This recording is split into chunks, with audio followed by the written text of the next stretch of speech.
오늘 너희는 조심하라 하는 제목으로 말씀을 같이 나누겠습니다. 러시아의 외무부 장관께서 미국의 트럼프 대통령과 김정은 위원장에게 제발 유치원 애들처럼 그만 싸우라 그랬습니다. 트럼프 대통령은 유엔 총회에서 북한을 완전 박살내버리겠다고 그랬고, 그러자 김정은은 북한에 대해서 사상 최고의 대응을 보복을 하겠다고 말했습니다. 그리고 김정은은 트럼프 대통령에게 불장난을 즐기는 불망나니 깡패라고 얘기를 하자 트럼프 대통령은 김정은 위원장한테 미치광이 같다고 얘기를 하셨습니다. 우리들 목숨이 달린 일인데 이분들은 왜 이러실까요? 우리들의 미래에 대한 문제인데 트럼프 대통령하고 김정은 위원장이 이렇게 거친 말을 쏟아놓고 있습니다. 이 모습은 마치 교회의 모습과 같습니다. 성령께서 교회를 운영하고 계시는 동안에 사탄은 끊임없이 교회를 대적하고 교회를 무너뜨리려고 합니다. 우리는 사탄이 어떻게 교회를 무너뜨리려고 하는지 두 가지 전략을 봤습니다. 박해를 통해서 무너뜨리려고 하고, 아나니아 삽비라 사건처럼 교회 안에 거짓과 위선의 교회 공동체로 만들어서 교회 스스로 약화되게 만드는 거예요. 오늘 한국 교회가 이렇게 약화된 가장 큰 이유는 교회 안에 위선과 거짓 때문에 그렇습니다. 교회가 얼마나 아름다운지 2장과 4장에서 사랑의 공동체의 모습을 두 번이나 보여주었어요. 그리고 사탄이 교회를 어떻게 박해하는지 4장과 5장에서 사도들의 박해 이야기를 우리에게 기록해 주었습니다. 5장 12절에서 16절까지 사도들로 인하여 놀라운 표적이 일어났어요. 오늘 한국교회에 이런 표적이 일어날 수 있다면 얼마나 좋을까요? 12절에 사도들의 손을 통하여 민간에 표적과 기사가 많이 일어나며, 초대교회는 이렇게 표적과 기사가 많이 일어났는데 왜 요즘에 우리에게는 이 표적과 기사가 일어나지 않을까요? 어느 정도로 일어났어요? 우리가 15절에 보시면 사람들이 병든 사람을 데려다가 길가에 뉘어놨어요. 이유가 뭡니까? 베드로가 지나갈 때에 그림자라도 덮이길 바란 거예요. 그럼 실제적으로 베드로가 지나갈 때에 그림자만 지나가도 병든 사람이 낫다는 겁니다. 여러분, 만일에 조경호가 지나가는데 그림자만 닿아도 막 암 환자가 치료되고 불치병이 낫고 이러면요, 저 얼마나 기분 좋겠습니까? 그런 일이 실제로 베드로에게 일어난 거예요. 그리고 16절에 보시면 예루살렘 부근에 수많은 사람들이 모여서 병들고 귀신 들려 괴로워하는 사람들이 다 사도들에게 오고, 사도들의 손을 통해서 표적과 기사가 일어나고 이 사람들이 다 나았다는 겁니다. 근데 왜 요즘에는 이런 일이 일어나지 않을까요? 여러분, 이게 교회 시대의 하나의 개막식입니다. 우리가 성부 하나님이 시내산에 오셨을 때 우레와 번개와 빽빽한 구름 가운데 하나님의 음성이 들렸어요. 그리고 성령이 오셨을 때에 똑같이 성령이 오셨다고 하는 사실을 모든 사람들에게 증거하셨습니다. 바람 같은 소리가 들리고 불의 혀같이 갈라지는 모습이 각 사람에게 보이고, 성령 충만해서 각 나라의 언어로 하나님의 복음이 증거되는 걸 예루살렘에 모였던 모든 사람들이 다 들었어요. 가시적 성령의 임재입니다. 이제 예수 그리스도의 몸인 교회의 시대입니다. 이 땅에 예수 그리스도의 교회가 세워지고 하나님 나라가 확장됐다는 가시적인 증거로 사도들의 손에 의해서 표적과 기사가 일어나는 거예요. 400년 신구약 중각기 때 하나님의 계시가 끊어졌다가 그리스도가 오셔서 3년 동안 공생애 하시고 이제 사도행전과 더불어 신약교회가 시작이 되는 거예요. 그 거룩한 광경을 사도들의 표적과 기사로 주님이 증거하신 겁니다. 지금도 선교지에 이제 막 복음이 전파되고 교회가 세워지는 선교지에는 지금도 개막식이 열려요. 사도들로 인하여, 그곳의 목회자들로 인하여 표적과 기사가 일어나고 있습니다. 오늘 주보 칼럼에 쓴 인도네시아에도 동일한 하나님의 기적과 표적이 일어나서 놀랄만한 부흥이 일어나고 수많은 사람들이 주님께로 돌아와요. 지금 우리가 사는 시대는 이미 올림픽 경기가 열렸어요. 우리는 이미 메인 게임이 시작이 됐습니다. 그래서 우리 시대에는 표적과 기사, 눈으로 보는 표적과 기사보다는 우리가 하나님의 말씀을 의지하고 말씀에 의한 구원, 말씀에 의한 치유, 말씀에 의한 성장이 우리 시대에 진행되고 있는 성령의 사역인 거예요. 표적과 기사가 일어나자 사람들의 반응이 어떻게 됐나요? 오늘 12절에 보시면 믿는 사람들이 다 마음을 같이하여 솔로몬 행각에 모였어요. 믿는 사람들은 아나니아 삽비라 사건으로 인해서 그들은 더 큰 두려움을 가졌습니다. 하나님께 헌신된 사람들은 더 하나님께 가까이 가고, 하나님께 대해서 위선적이고 거짓된 신앙을 가졌던 사람은 순식간에 빠져나가는 거예요. 헨첸이라는 신학자가 말하기를 하나님을 경외한 사람들은 더 헌신의 자리로 나아가고 하나님께 형식적인 사람들은 순식간에 탈출할 수밖에 없었다고 했어요. 13절에 나머지 믿는 사람들은 솔로몬 행각에 마음을 같이해서 모였고, 나머지 사람들은 어떻게 됐나요? 감히 상종도 못했어요. 너무나 두려워서 스스로 자기를 격리시킨 겁니다. 그리고 백성들은 칭찬하기 시작했어요. 백성들이 칭찬하자 14절에 믿고 주께로 나오는 무리가 더 많으니 남녀의 큰 무리가 예수 그리스도를 믿는 믿음의 자리로 나오는 구원의 역사가 일어났어요. 여러분, 표적과 기적이 반드시 일으켜야 될 현장이 뭐냐면 많은 사람이 믿음의 자리로 나와야 이게 하나님의 표적입니다.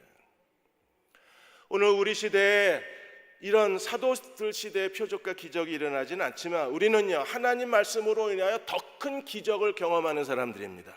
어떻게 해요? 예수 그리스도를 믿음으로 한 사람의 인격이 바뀌고 삶의 가치관이 바뀌는 걸 경험하게 됩니다. 사람이 변화가 되고 있는 거예요. 이거는 병든 사람이 육체적으로 치유받는 것보다 더 큰 하나님의 은혜가 한 사람의 인격이 바뀌고 삶의 목적이 바뀌고 삶의 가치관이 바뀌는 거예요. 골로새 3장 9절과 10절에 너희가 서로 거짓말하지 마라. 옛사람과 그 행위를 벗어버리고, 여러분, 거짓말을 벗어버릴 수 있는 사람이 있나요? 복음의 능력만이 우리를 이 모든 거짓에서 건져낼 수 있습니다. 옛사람과 그 행위를 벗어버리고 새 사람을 입었으니 자기를 창조하신 이의 형상을 따라서 지식에까지, 그 사람의 생각이나 가치관, 사고 구조까지 완전히 바뀝니다. 어떻게 해요? 하나님의 형상을 본받아서 바뀌는 거예요. 이번 주에 대형 책방에 갖다 놓으려고 합니다. 모든 것이 가능하다는 책을 쓰신 분이 젠 브리커라는 분이십니다. 이분이 미국의 일리노이에서 태어났을 때 아이를 제왕절개에서 태어났는데 꺼내던 의사도 놀라고 간호사도 놀랐습니다. 여자아이가 태어났는데 두 다리가 없이 태어난 거예요. 의사가 서둘러 심장 소리를 들으려고 심장 청진기를 갖다 댔는데 심장이 반대쪽에 있었습니다. 이 아이 죽었다 그랬습니다. 그러자 아이를 낳은 산모하고 아이의 아버지가 그냥 병원에서 도망가 버렸습니다. 위탁기관에 있다가 입양이 됐는데 아들만 셋을 가지고 있던 그 가정이 딸을 하나 갖고 싶어서 하나님께 기도했는데 이 젠 브리커에 대한 이야기를 들은 거예요. 그래서 세 아들한테 여동생이 오는데 두 다리가 없다, 괜찮냐 그랬더니 아이들이 괜찮다고 해서 이제 젠이 거기에 입양이 된 겁니다. 젠은요, 두 다리가 없지만 워낙 팔힘이 강해서 지금 공중고개사가 되어서 많은 사람들에게 기쁨을 주고 있고, 미국에는 파워 텀블링 대회가 열리는데 그 파워 텀블링 일리노이주의 챔피언이기도 하고 BBC 뉴스, 미국의 각종 TV에 나가서 사람들에게 감동과 기쁨과 희망을 주는 사람이 된 거예요. 쟤는 이렇게 말합니다. 나는 불구자가 아니다. 한 번도 자기를 불구자라고 생각해 본 적이 없대요. 하나님의 선물이라고 생각을 했습니다. 자기가 두 다리가 없는 그 몸을 하나님께 날마다 감사하고 살았답니다. 왜냐하면 자기가 만일에 두 다리가 있었으면 이렇게 많은 사람들을 만나고 그리스도를 전하고 그 사람들에게 희망을 전하지 못했을 거라는 거예요. 제인이 초등학교 3학년 때 소프트볼 게임에 나가서 배팅을 휘두르고 그리고 1루까지 가는 거예요. 아무도 이 제인이 1루까지 갈 거라고 누구도 생각을 안 했는데 기어이 1루까지 가고 세이프 판정을 받았습니다. 그 순간에 제인이 깨닫습니다. 하나 베이스만 바라보고 전심전력한 것처럼 내가 하나님의 말씀, 하나님의 약속만 바라보고 전심전력하면 못할 것이 없겠구나. 그 입양한 제네 가정에서 해서는 안 될 금지어가 하나 있어요. 그건 할 수 없다는 말을 절대 하지 못하게 돼 있습니다. 여러분, 죄는요 하나님의 기적으로 두 다리가 쑥 나온 게 아닙니다. 근데 더 큰 기적이 일어났어요. 그녀는 못할 것이 없는 삶을 살고 있는 겁니다. 초등학교 6학년 때에는 배구 선수까지 합니다. 하나님 안에서 그녀는 정상인보다 더 자유로운 삶을 누리고 있는 거예요. 이게 하나님의 은혜입니다. 두 번째로 17절에서 42절까지 사내들인 공회의 두 번째 박해를 받습니다. 3장에서 나면서부터 걷지 못했던 사람을 기적을 일으키고 사내들인 공회에 체포를 당해서 재판을 받았는데, 이번에 다시 사도들로 인하여 표적과 기사가 많이 일어나니까 이번에 두 번째 체포를 당한 거예요. 5장 17절에 대제사장과 그와 함께 있는 사람 즉 사두개인의 당파가 다 마음에 시기가 가득해서, 처음에는요 4장 2절에 부활 전하는 걸 싫어서 그래서 베드로와 요한을 가두었어요. 이번에는요 시기심이 나서 그래서 사도들을 다 가두어 버렸습니다. 사도들을 가두고 이제 자기들의 시기심이 채워질 줄 알았습니다. 그러나 어떤 일이 일어났나요? 19절에 보시면 주의 사자가 옥문을 열고 사도들을 다 석방을 시켰습니다. 여러분, 그 장면이 23절입니다. 성전 수비대장하고 성전의 병사들이 감옥에 가보니까, 우리가 감옥은 든든하게 잠기고 그냥 감옥이 잠겨 있는 거예요. 그리고 지키는 사람들은 거기 서 있는 거예요. 그런데 사도들만 없어졌어요. 안 신기합니까? 저만 신기하나요? 문은 잠기고 보초는 있는데 사도들만 사라져버린 거예요. 사도들을 놓아주면서 주의 사자가 뭐라 그랬나요? 19절에 주의 사자가 밤에 옥문을 열고 끌어내어 이르되, 20절 가서 성전에 서서 이 생명의 말씀을 다 백성에게 전하라. 가서 성전에 서서, 앉지도 말고 서서 이 생명의 말씀을 모든 백성에게 다 전하라. 그러자 사도들이 어떻게 했습니까? 감옥에 갔다 왔는데 그래도 좀 씻고 와야 되겠다고 사우나 가서 다 씻었나요? 이 사내들인 공회가 좀 잠잠해질 때까지 제주도에 가서 한 3개월만, 하와이에 가서 한 3개월만 있다 오겠다고 다 비행기표 끊었나요? 어떻게 했습니까? 21절에 그들이 듣고 새벽에 성전에 가서, 그 새벽에 사람도 없는데 새벽에 가서 성전에서 가르친 거예요. 왜요? 천사를 통해서 주님이 명령하시기를 가서 성전에서 생명의 말씀을 다 백성에게 전하라. 그러자 즉시 성전에 가서 새벽부터 순종하고 하나님 말씀을 전했습니다. 그 다음날 사내들인 공회가 열렸습니다. 그리고 재판장에 사도들을 데려오라고 했습니다. 성전 수비대장과 성전 병사들이 감옥에 가니까 텅 비었습니다. 이 일을 어떻게 하나 고민하고 있는데 한 사람이 와서 이렇게 말합니다. 25절에 한 사람이 와서 알리되, 보소서 옥에 가두었던 사람들이 성전에 서서 백성을 가르치고 있더이다. 서둘러 수비대장과 병사들이 가서 사람들 때문에 두려워서 그래도 정중하게 사도들을 다시 사내들인 공회 재판장으로 끌고 왔습니다. 재판이 시작이 됐습니다. 28절에 재판장이 이렇게 그들에게 질문을 합니다. 우리가 이 이름으로, 예수 그리스도의 이름으로 사람들을 가르치지 말라고 엄하게 금지하지 않았느냐? 분명히 사내들인 공회가 첫 재판에서 뭐라 그랬어요? 예수 그리스도의 이름으로 전하지도 말고 가르치지도 말라. 그리고 사내들인 공회가 금지령을 내렸잖아요. 그런데 사도들이 여전히 가서 예수 그리스도의 이름으로 전하고 가르친 거예요. 그래서 가르치지 말라고 언급하였으나 너희가 너희 가르침을 예루살렘에 가득하게 하니 이 사람의 피를 우리에게 돌리고자 함이로다. 예루살렘에 하나님 말씀이, 생명의 말씀이 가득했습니다. 제가 하나님 앞에 가장 소망하는 것은요, 대흥 침례교회 모든 성도들의 마음에 하나님 말씀이 가득해지는 겁니다. 이 민족을 위해서 하나님 앞에 기도하는 건 하나님의 생명의 말씀이 대한민국 모든 교회마다, 대한민국 모든 땅에 하나님의 말씀이 가득 채워지는 겁니다. 우리가 그날이 오기를 하나님 앞에 기도하고 구해야 합니다. 그러나 사내들인 공회 사람들이 잘못한 게 있습니다. 그들이 생명의 말씀을 전하는 게 예수 그리스도를 죽인 핏값을 그 사내들인 공회에다가 억울하게 누명을 씌우려고 하는 게 아니었어요. 그들은 벌써 잊어버렸습니다. 예수님을 십자가에 못 박으려 때 그들이 어떻게 소리를 질렀어요? 마태복음 27장 25절에 보시면 백성이 다 대답하여 이르되 그의 피, 예수의 피를 우리와 우리 자손에게 돌리라고 소리 지르지 않았습니까? 분명히 그 피값을 자기네한테 돌리라고 그랬잖아요. 근데 이제 와서 사도들이 하나님 말씀으로 예수께서 너희가 죽인 예수를 하나님이 살리셨다, 이 생명의 말씀을 전하니까 그들은 두려움으로 자기들이 누명을 쓰고 있다고 항변을 하고 있는 거예요. 베드로가 세 가지를 얘기합니다. 이 짧은 메시지에 복음을 다 담았어요. 먼저 첫 번째 메시지가 무엇입니까? 29절에 사람보다 하나님께 순종하는 것이 마땅하니라. 당연히 사도가 해야 될 일이 뭐예요? 우리가 이 시대에 해야 될 일이 뭡니까? 사람의 말보다 누구의 말에 복종해야 되나요?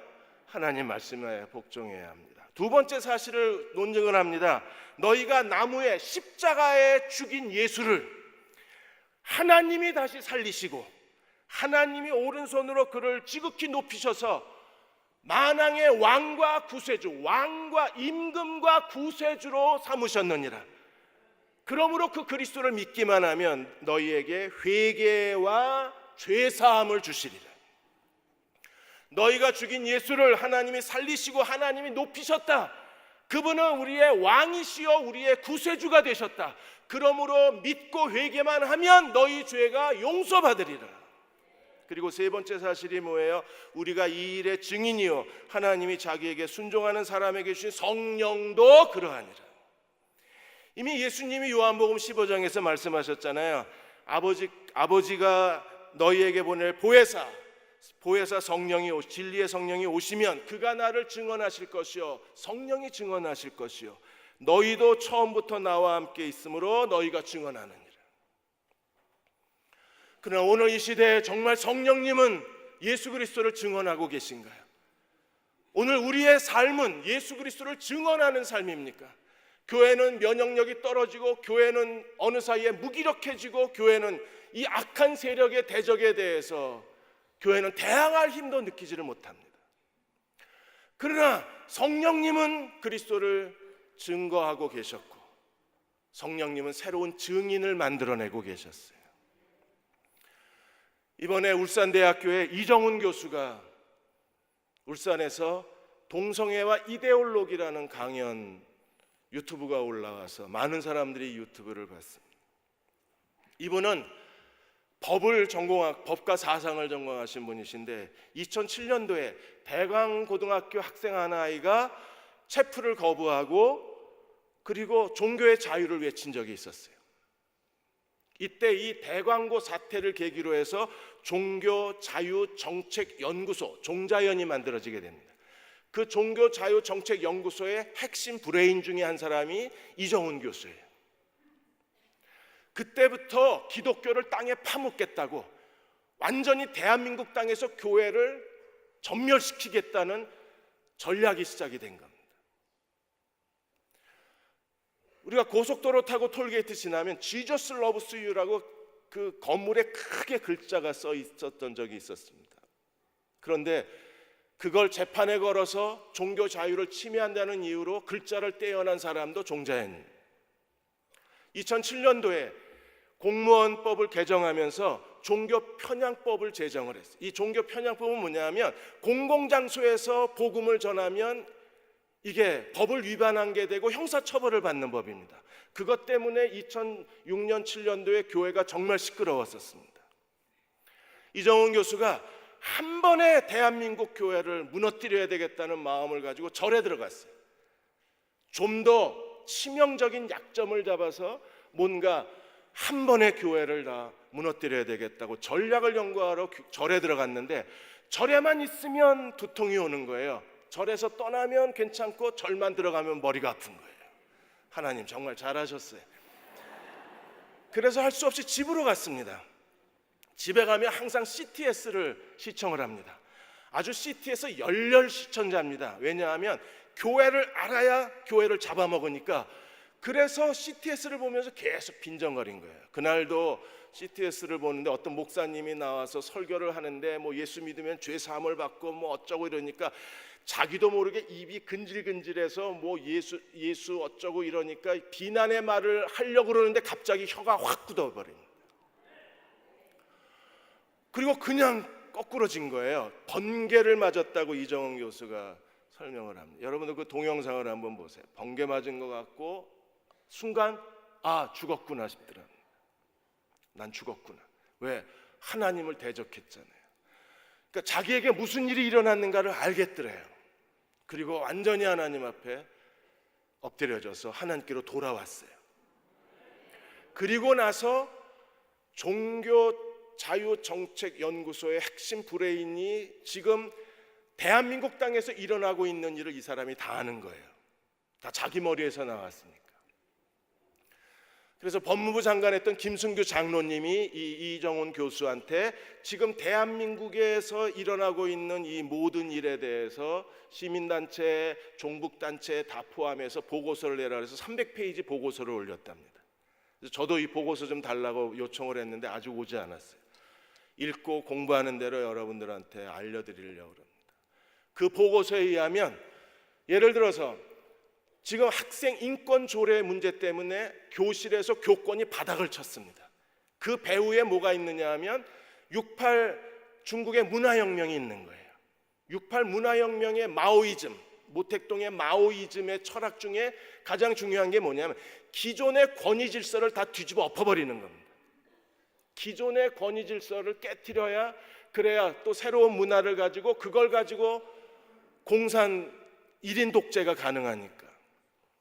한국에도 이 마오이즘의 영향을 받은 게 한국 인권 조례라는 거예요. 그래서 교실에서 선생님의 권위 다 밑바닥까지 내려가고 그게 교회까지 와서 교회에 대한 온갖 비난을 다 퍼부어서 목사에 대한 권위 다 땅에 떨어뜨리고 가정에서 부모에 대한 권위 다 떨어뜨리고 이 인권이라는 이름으로 온갖 권위 질서를 완전히 다 혼란에 빠뜨리고 젊은 세대에게 이렇게 말하는 겁니다. 너희가 진정한 자유인이라고.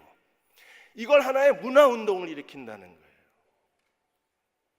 그런데 하나님이 그 핵심 두뇌 중에 한 사람을 거꾸로 때리신 겁니다. 마치 교회를 진멸하려고 했던 사울을 회심시켜서 이방인의 사도로 삼으신 것처럼 하나님은 여전히 증인을 만들고 계셨어요. 이 지금까지 주체 사상 그다음에 그 마르크스 레닌 사상에 완전히 세뇌당한 사람들이 이제 이데올로기를 바꾼 거예요. 그들이 공산주의라는 이론 대신에 동성애라는 이데올로기를 가지고 지금 한국 교회를 크게 위협하고 있다는 거예요. 헌법을 바꾸려고 합니다. 여러분 헌법이 바뀌어지면요 그 밑에 있는 민법 다 바뀌는 거잖아요. 이 어마어마한 일들이 지금 우리 안에 일어나고 있는데 교회는 지금 무슨 일이 일어나고 있는지 전혀 알지 못하고 거기에 대해서 전혀 대비를 못하고 있는 거예요. 하나님이 새로운 증인을 세워놓으신 겁니다. 이 베드로의 설교를 듣고 산헤드린 공회가 어떻게 했나요? 33절에 그들이 듣고 분노해서 사도들을 다 죽이려고 했습니다. 그럴 때에 바리새인의 가말리엘 교사는요 정말 율법학자로 존경받는 분이십니다. 그래서 오늘 본문에도 가말리엘은 율법교사로 모든 백성에게 존경을 받는 자라. 가말리엘은요 랍비가 아니라 사람들이 랍비로 부르지 않고 가말리엘의 이름을 라반이라고 불렀어요. 야곱의 외삼촌 라반이 아닙니다. 여기서 말하는 라반은 우리 모두의 스승님, 국민 스승, 국민 배우가 아니라 국민 스승을 라반이라고 불렀어요. 다른 사람들은 랍비라고 불렀을 정도. 그리고 바울이 이 가말리엘의 제자잖아요. 그 가말리엘이 나서서 이렇게 말합니다. 35절에 이스라엘 사람들아 너희가 이 사람들에 대해 어떻게 하려는지 어떻게 행동할 것을 조심해라. 마치 갓난아이 다루듯이 조심해야 된다는 거예요. 왜요? 두 사람의 예를 듭니다. 먼저 이 36절에 헤롯이 죽은 다음에 수많은 밀란이 일어났는데 그 밀란 구테타가 일어난 밀란의 여러 지도자 중에 한 사람이 드다입니다. 이 드다가 일어나서 스스로 자기가 위대한 사람이라고 선언하고 400명이 드다를 따르다가 드다가 죽자 400명이 다 흩어져 버렸어요. 그리고 또 한 사람이 갈릴리 유다입니다. 갈릴리 유다는 로마가 이제 세금을 징수하기 위해서 유다 땅의 갈릴리 지역에 인구 조사를 했어요. 왜냐하면 인구 조사를 해야 정확한 인구에 따라서 세금액이 징수가 되기 때문에 그때 갈릴리 유다가 일어나서 로마의 인구 조사와 세금 정책을 반대한 거예요. 우리는 하나님의 백성인데 왜 로마 황제에게 세금을 내야 되느냐? 종교 민족주의 운동을 일으켜서 쿠데타를 일으킨 겁니다. 그런데 갈릴리 유다가 죽자 추종자들이 다 사라져버린 거예요. 이 두 가지 예를 들어서 가말리엘이 이렇게 결론을 내리는 겁니다. 38절에 이 사람들을 상관하지 말고 내버려둬라. 이 사람들을 어떻게 할지 조심해라. 이 사람들을 상관하지 말고 내버려둬라. 거룩한 방관주의를 얘기하는 거예요. 왜요? 이 사람들, 사도들이 하는 게 만일에 이 사상과 소행이 사람으로부터 말미암았으면 없어질 것이요, 사도들의 사상과 그들이 하는 일이 사람으로 말미암은 것이면 없어질 것이요, 만일에 30절 39절에 만일 하나님께로부터 났으면 너희가 그를 무너뜨릴 수 없고, 왜 이게 사도들이 항하고 있는 것이 하나님께로부터 났으면요 절대로 사내들인 공회가 못 무너뜨립니다. 왜요? 하나님이 하시는 일이니까 무너뜨릴 수 없겠고 너희가 도리어 하나님을 대적하는 자가 될까 두려워하노라. 헨첸이라는 신학자도 만일에 하늘이 주신 바 아니면 사람들에게 인정받지 못할 것이요 하늘이 주신 거면 사람들에게 인정을 받으리라 그랬어요. 여러분 주변에 어떤 일이 일어나더라도 만일에 그게 사람으로 시작된 거면 얼마 가지 못하고 그거는 끝나버릴 겁니다. 그러나 하나님으로 말미암은 거라면 우리는 끝까지 인내해야 합니다. 왜요? 하나님이 도우실 것이기 때문에. 우리는 항암 치료했는데 또 다시 재발이 돼서 또 항암 치료를 받아야 합니다. 왜 이런 일이 일어나는가를 우리는 이해하지 못합니다. 그럴 때 우리는 어떻게 해야 되나요? 가말리엘이 말한 것을 기억해야 합니다. 우리가 이렇게 일어나는, 일상적으로 일어나는 모든 일에 대해서 투덜거리고 분노하고 짜증내고 신경질 낼 게 아니라 우리는요 어떻게 행할 걸 정말 조심해야 합니다. 그리고 그냥 내버려 둬야 돼요. 이게 만일에 사람으로 말미암은 거면 곧 하나님이 해결해 주실 거고, 하나님으로 말미암은 거면 하나님이 도와주실 거예요. 오스왈드 챔버스가 주님은 나의 최고봉이라는 책에서 하나님이 우리를 구원해 주신 목적은 지옥에서 건져내기 위해서 구원하시는 게 아니라는 거예요. 우리의 삶을 통해서 하나님의 생명, 하나님의 은혜를 증거하기 위해서 우리를 구원하셨다는 거예요. 어떻게 우리가 하나님의 생명을 내 인생 속에서 드러낼 수 있나요? 오스왈드 챔버스는 이렇게 우리에게 말합니다. 어떤 역경이 와도 그 역경에 서서 이렇게 얘기해라. 주님, 이것도 내가 순종하겠습니다. 이 일도 내가 순종하겠습니다. 투덜거리면 육신적인 사람입니다. 하나님을 거역하면 성령의 시험에 빠집니다. 성령을 시험하는 사람이 될 수밖에 없어요. 우리가 하나님, 이 일도 하나님께 순종하겠습니다. 어떤 사람이 우리를 괴롭히던, 어떤 사람 때문에 우리의 삶의 의미를 다 잃어버리던, 내가 지금까지 쌓았던 모든 것들이 한순간에 다 날아가 버리던 어떤 상황에서도 우리는 하나님 앞에, 하나님의 주권 앞에 서야 합니다. 그것은요 어떻게 행할 걸 정말 조심해야 합니다. 그리고 거룩한 방임이 우리에게 필요해요. 건드리지 말고 그냥 내버려 둬야 합니다. 함부로 말하지 말고 내버려 둬야 합니다. 하나님이 그걸 통해서 어떤 일을 하실지 우리가 정말 모르기 때문에 그렇습니다. 쇼펜하우어는 이렇게 말합니다. 우리가 고난에서 너무나 쉽게 포기해버리기 때문에 정말 하나님이 우리에게 주시는 걸 얻지 못한다는 거예요. 쇼펜하우어는 하나님이라는 얘기는 하지 않았지만 그 고난을 견뎌내는 과정에서 우리가 자신의 인격이 더 성숙해지는 기회를 얻고, 그 고난을 견뎌내는 과정에서 전혀 예상하지 못한 새로운 성공의 기회를 얻을 수 있는데, 사람이 너무나 빨리 자기의 고난에서 떠나고 고난에서 자리에서 벗어나고 고난을 창고에 집어넣고 문을 닫아버리는 거예요. 우리가 하나님께 내어주면 하나님은 새로운 기회를 만들어내시는 분이십니다. 이 말을 옳게 여기고 사내들인 공회가 채찍질하고 사도들을 내보냈어요. 온몸에 피투성이가 돼서 사도들이 돌아왔습니다. 며칠 쉬고 그들이 다시 사역의 자리로 돌아갔나요? 아니요. 41절에 사도들의 반응은 어떻습니까? 그 이름을 위하여 능력받는 일에 합당한 자로 여기심을 기뻐하고, 그 채찍질을 당하고 억울한 재판을 겪고 그들이 그 굴욕을 당했는데도 사도들은요, 그 자리에서 순종하는 겁니다. 능력받는 자로 합당히 여기심을 기뻐했다 그랬습니다. 그리고 여전히 그 일을 계속하는 거예요. 42절에 날마다 성전에 있든지 집에 있든지 집에서 쉬지도 않고, 성전에 있든지 집에 있든지, 여기서 말하는 집은 내 집에 있는 교회입니다. 집에 있든지 예수는 그리스도라 가르치기와 전도하기를 쉬지를 않았다 그랬어요. 우리는 하나님의 교회를 위협하는 이러한 모든 악한 세력으로부터 성령과 함께 이 시대에 증인이 세워지기를 기도해야 합니다. 그 증인들이 사도의 돌파력을 가지고 하나님의 진리를 끝까지 지켜야만 대한민국은 하나님의 말씀 위에 서 있을 수 있어요. 동시에 여러분의 매일의 삶에서 어떤 일이 일어나도 당황하거나 서두르거나 불평하거나 짜증내서는 안 됩니다. 우리는 모든 일을 소중히 여겨야 돼요. 아무리 내게 안 좋은 일이라도 불행한 일이라도 우리는 그걸 정중하게 대해야 하고, 조심하라는 것은요, 갓난아이 다루듯 해야 하는 겁니다. 나를 비난하는 사람도 우리가 갓난아이 다루듯 대해야 하고, 우리가 정말 손해보는 큰 시험을 당해도 갓난아이 대하듯 해야 하고, 아무리 항암 치료받아도 낫지 않아도 우리가 그걸 갓난아이 대하듯 해야 돼요. 왜요? 하나님이 그걸 통해서 새로운 일을 하시기 때문에. 순종해야 돼. 유한양행을 창업하신 분이 유일한 박사님이죠. 그분이 1920년대에 미국에 유학을 가셨어요. 그리고 숙주나물 사업으로 큰 성공을 거두셔서 거기서 돈을 벌어서 1926년도에 대한민국에 돌아오셔서, 그래서 시작하신 게 제약회사라고 그렇게 이야기합니다.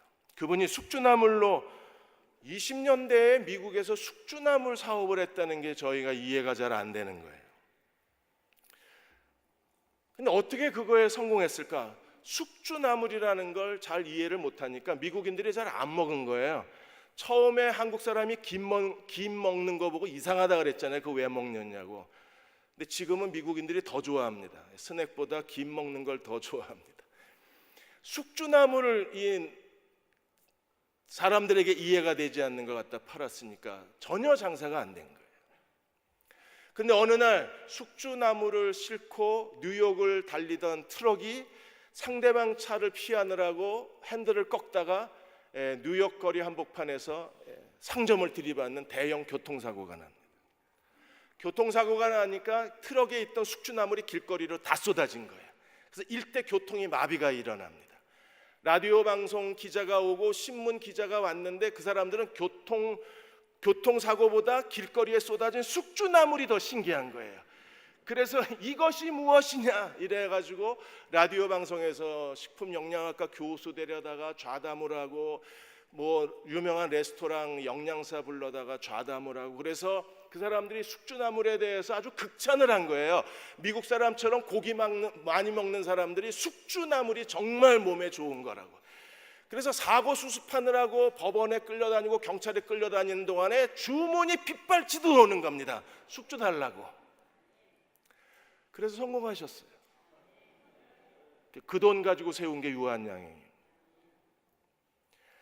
교통사고 나는 순간에 유일한 박사가 끝났구나.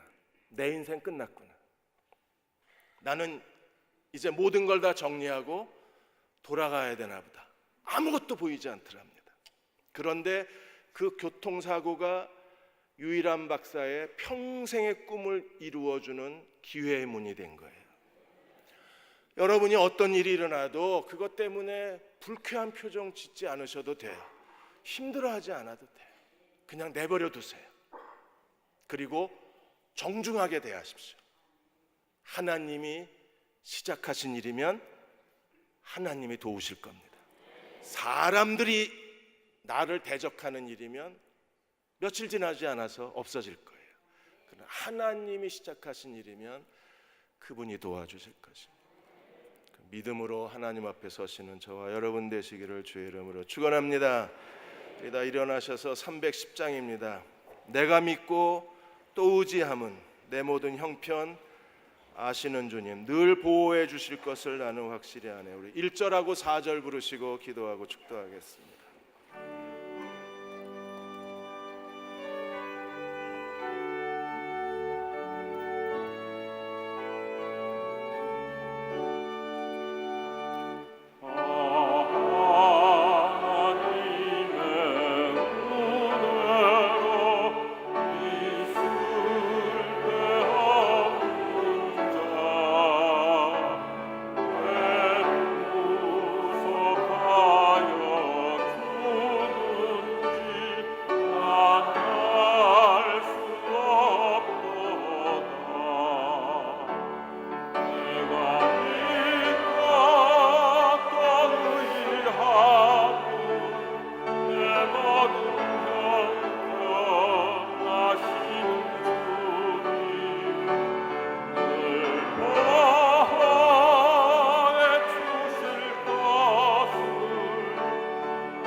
이 시간 잠시만 기도하겠습니다. 내가 믿고 또 의지합니다. 주님만이 내 모든 형편을 아십니다. 우리를 보호하여 주옵소서. 하나님, 대한민국의 안보를 보호해 주옵소서. 위협당하고 있는 한국교회를 보호하여 주옵소서. 우리의 매일의 삶 속에서 하나님 우리를 보호하여 주시기 원합니다. 우리가 함부로 행동하지 아니하고 하나님 앞에 조심스럽게 이 모든 일들을 다루겠습니다. 하나님, 믿음의 눈으로 바라보겠습니다.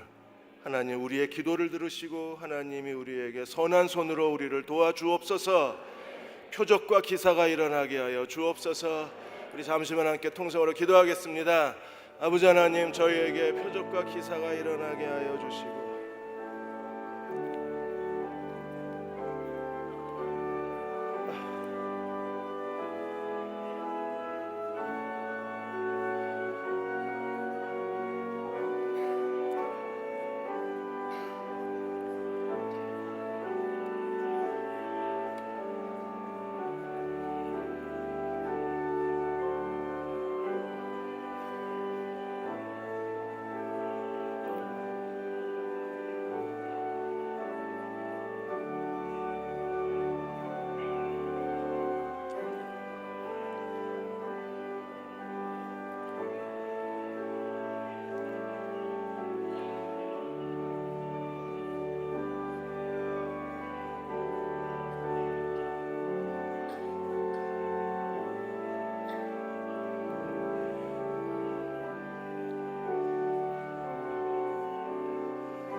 아버지 하나님, 한국 땅을 보호하여 주옵소서.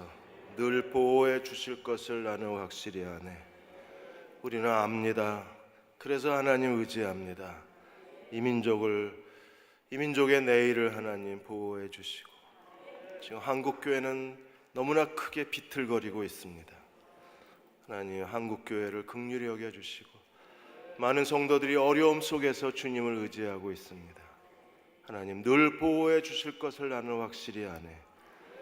표적과 기적이 일어나는 한 주간의 삶이 되게 하여 주옵소서.